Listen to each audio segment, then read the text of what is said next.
Rich Eisen show on DirecTV on NFL Now as well. The creator of, in my mind, the greatest show that's ever been put on television, the drama Breaking Bad, Vince Gilligan. God bless you, man. I appreciate that. Hey, listen, I mean that. Just the way that you guys would present the show, just the way that you shot it, the way that you wrote it, and then the acting was truly second to none. It's great acting. When you think about it. Yeah. I'd love for you just get in a little bit of the process of that show's creation, how you came up with the idea of somebody who gets cancer and then to save his family from financial ruin after he's gone, starts cooking up blue meth and then gets so much into it that he gets consumed by it. Well, you know, it was, it's hard to, always hard to say where the ideas come from, but the cancer element came a little later. It was just the idea, I think, that struck me one day talking on the phone to a buddy of mine, this idea that intrigued me, this idea of what would it take for a really good guy to really break bad, in the old Southern use of the phrase, to really raise hell, to really do something illegal and immoral and, you know, against all you know, good sense. What would it take to drive someone that far? And I think that was what intrigued me about the idea. That's where the idea started. And then once you get that sort of tickle, that desire to tell that kind of a story, then you start to build sort of the structure of it. And the idea of a guy dying of cancer made a lot of sense as a motivator for why someone good, otherwise good, might do a bad thing. I don't know if you ever saw a political cartoon, Breaking Bad, taking place in Europe, where, yeah.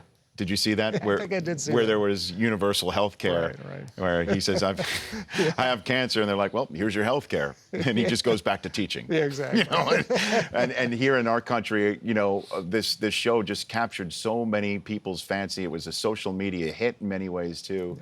Yeah. What do you think touched on the American television viewer from this show that other shows are still searching for? Man, I tell you, I'd love to sit here and pontificate about what worked about it, what didn't, but man, if I knew that, I'd be able to do it again. I don't know. Well, you're attempting to right now. I'm certainly going to try. Right. And we're off to a really great start with the wonderful Bob Odenkirk on our new show. But Better Call Saul. Better Call Saul. But you know, with Breaking Bad, it's just, sometimes you're lucky enough to pull the slot machine lever and the three cherries come up. We worked very hard. I had excellent writers, excellent directors, and I had the best, in my biased opinion, the best cast ever on television. But sometimes, on top of all that hard work, you know, lightning either lands in the bottle or it doesn't. And Breaking Bad really was a once in a lifetime job. Now, when you came on our podcast about a year ago, which was one of the most downloaded podcasts we ever did, you said how Aaron Paul, you were thinking of killing off his character by the end of season 1. Yeah. Oh, and then didn't. Walk folks who may not know that story through that story. The original idea was, you know, you always got to come up with a great season ender. You want a cliffhanger of an episode to keep folks watching next year. And my thought early on, before I even met Aaron, before we cast Aaron, was to have this young guy, former student of Walter White, played by Bryan Cranston, give Walt his entree into the business, sort of show him the ropes of criminality. And then at the end of that first season, that character, Jesse Pinkman, would get horribly killed in some very cinematic, graphic way that I never quite nailed down. But he would be murdered by some rival drug dealers, and Walt would feel very guilty, and then he would seek revenge, and that would propel us into season 2. So I'm thinking very schematically at that point. And then I meet Aaron Paul, and I cast this young guy, and he's fantastic in the role. And he's such a sweet guy to boot. He's just a wonderful guy that I think we're probably shooting the second episode, and I was hanging out on the set with him, you know, sitting in those chairs near the monitors, and I just make a conversation. I say, you know, I was going to kill you off. That was the original plan.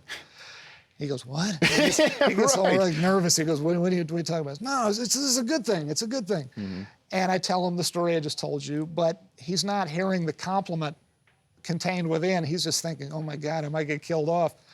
And I told this story to Bryan Cranston. I think he wandered by as he's hearing the tail end of this, and he he was relentless for the next 6 years.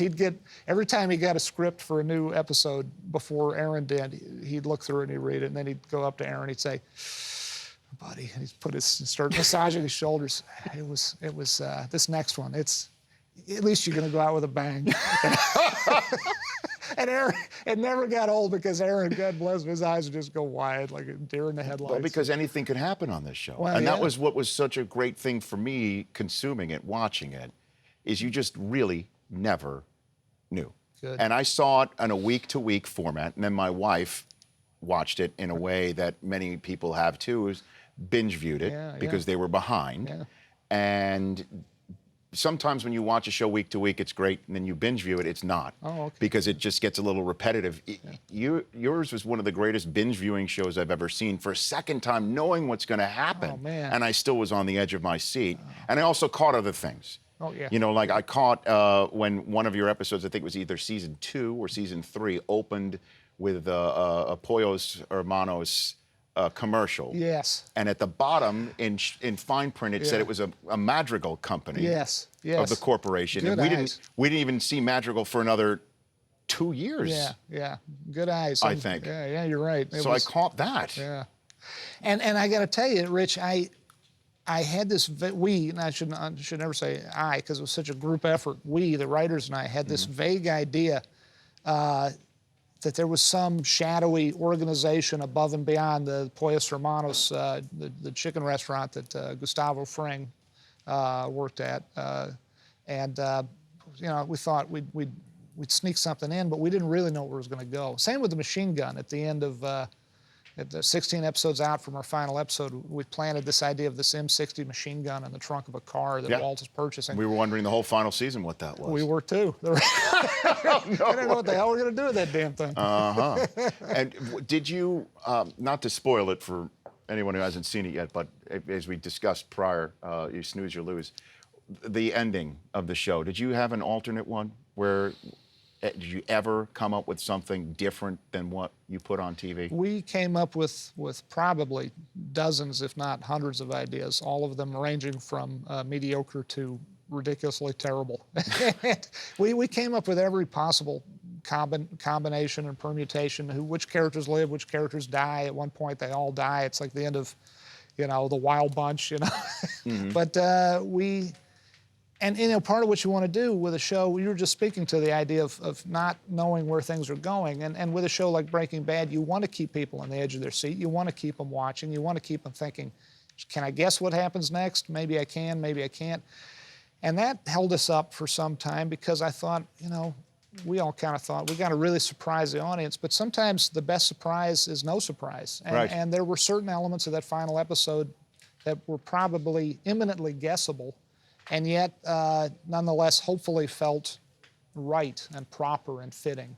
So, I could talk to you for hours, and we did actually on the podcast. But before I let you go, Better Call Saul.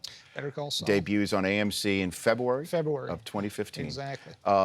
Does Bryan Cranston have anything to do with appearing in this program? Anything can happen because Better Call Saul is set 6 years prior to the beginning of Breaking Bad. So anything. 6 years prior. Yeah, 6 So years where prior. would that put Walter White? Well, his character. He was at that point. He was, and I'm not saying Was you he will in see Gray him. Matter? Was he in the Gray? Was that where I he think was? 6 years prior, he was probably teaching school and being a very milquetoastish guy. So he was already in his doldrums, I think, his yes. boredom. Okay. Yeah, I think so it's possible. It's possible. Okay. What I'm about? not saying yes. I'm not saying no. What about other characters? Does it flash forward as well, or just only stays 6 years prior? We have license to do a great many things. We can travel through time. You're being and, very coy, I Vince. know, I'm I trying know. to pin you on it's something. It's very possible that it will flash forward. Yes. It's very possible. Past what we. Well, it could flash in either direction. It could go in the past. It could go in. That's the fun thing about Breaking Bad. We are continuing with this show is that it's kind of takes place. There's a fluidity of the chronology of it. We can have a scene take place way in the past. We can have one take place in the future. We kind of like that about Breaking Bad, and we're continuing doing that with this show. But you don't mind having Breaking Bad moments in this show, people from Breaking Bad, because some people might just say, "Listen, that was that." Yeah. Yeah. even though we have the same character, this is Yeah. this, Yeah. and the two shall not meet. No, I would not say the two shall not meet. This show has to stand on its own, and it does. We're shooting our last of 10 episodes of our first season as we speak right now as we're taping this, and I'm really proud of it. It's really good. People are going to be surprised by how dramatic it is. You would assume Saul Goodman's a funny guy and Bob Odenkirk, one of the most brilliant comedic minds in the history of TV. You think with a guy like that and a character like that, the show would be straight out comedy, and it is very funny. But it's really dramatic as well, and there are some moments that get kind of dark. And yes, indeed, you will see some folks from the Breaking Bad universe in there. Huel? Is Huel in this mix? We got to figure out a way to get Huel in there. We have to. We got to. Well, We where gotta see is Huel now? Do you know where Huel Huel's is? still sitting in that safe house, just waiting for I got to get no. another channel here. What's something else? I mean, that's why we need to.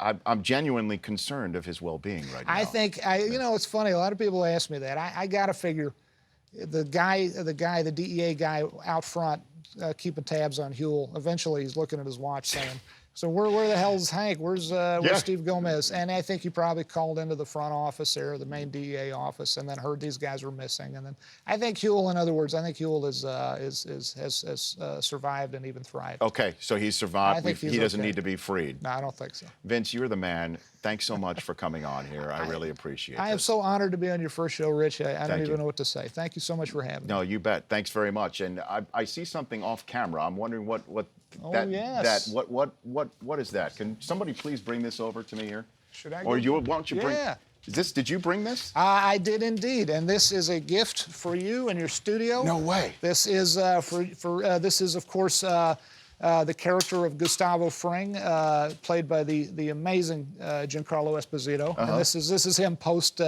Spoiler alert! This is him That's post. a bad moment in the nursing home. Very bad moment in the nursing home. Very bad moment, and a wonderful artist whose name escapes me at the moment created this.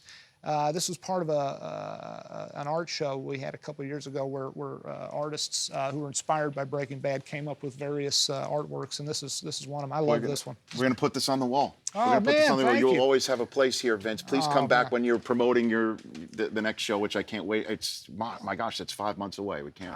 And when I'm not on the show, I'm just going to hang out in the courtyard there, just over your shoulder, Please. out the window. Oh, there's all sorts of food. We can I'll be out the window just for be good. Yeah. We can work on getting your stuff on demand. There's you all the go. people who can work on that. Vince you go. Gilligan, thank you. Thank you, Better man. Call Saul's on AMC starting next February, and of course, Breaking Bad you can download. And if you haven't seen it, go for it. It's the greatest thing.